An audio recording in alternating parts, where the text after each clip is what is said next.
Film ini diawali dengan kisah seorang pekerja kantor bernama Todd bersama pacarnya Kemi yang akan dilamar saat mereka liburan.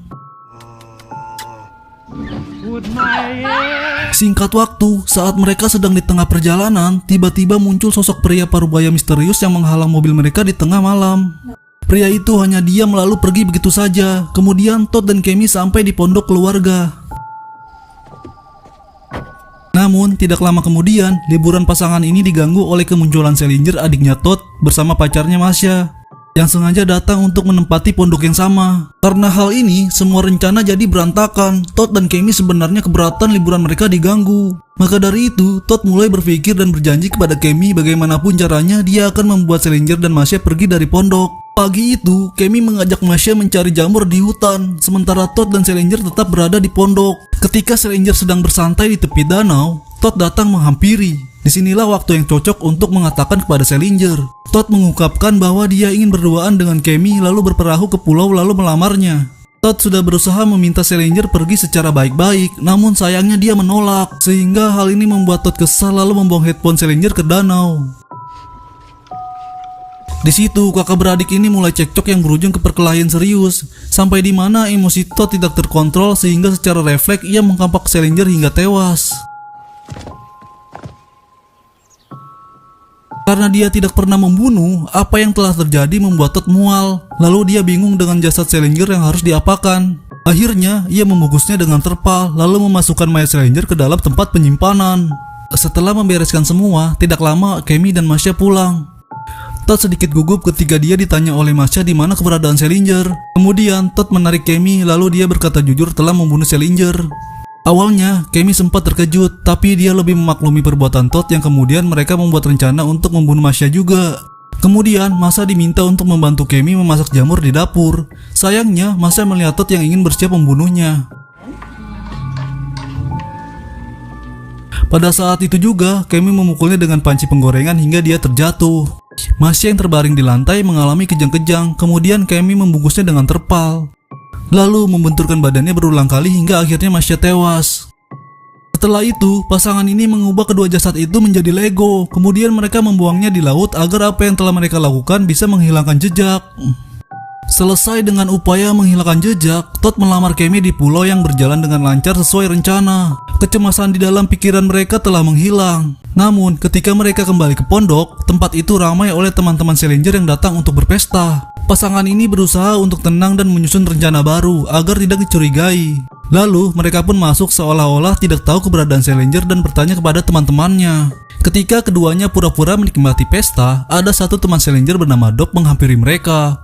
Hanya dia yang peduli dengan Salinger dan menyadarinya telah menghilang. Setelah Dob berbicara dengan Kemi dan Todd tentang keberadaan Salinger, dia telah mengamati dan curiga ada sesuatu yang telah disembunyikan oleh mereka.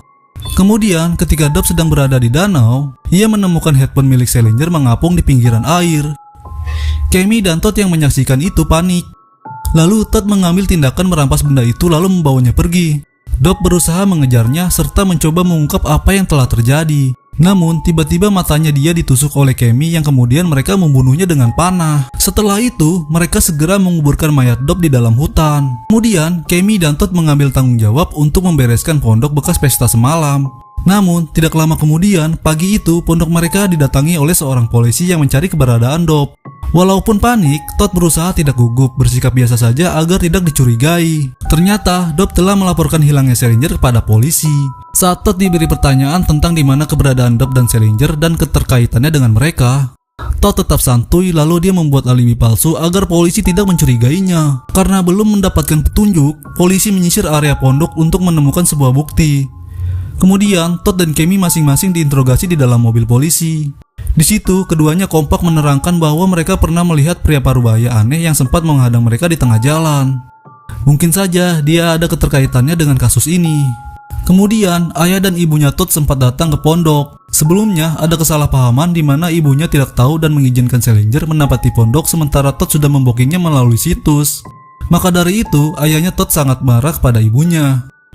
Kemudian, di sela waktu ketika Todd sedang sendirian, kejiwaannya mulai terganggu di mana dia melihat hantu Salinger dan Masha muncul di hadapannya. Lalu, mereka mengacaukan pikirannya dengan merubah keyakinan menjadi penyesalan terhadap apa yang dia lakukan. di hari berikutnya ternyata polisi benar-benar menyergap pria tua gelandangan tersebut yang sedang menyelinap masuk di pondok orang lain. Setelah itu, polisi akan menjadikan Todd saksi di persidangan nanti. Hal ini membuat Cammy cukup tenang. Namun, secara tiba-tiba, Todd mengambil keputusan untuk mengakui perbuatannya kepada polisi.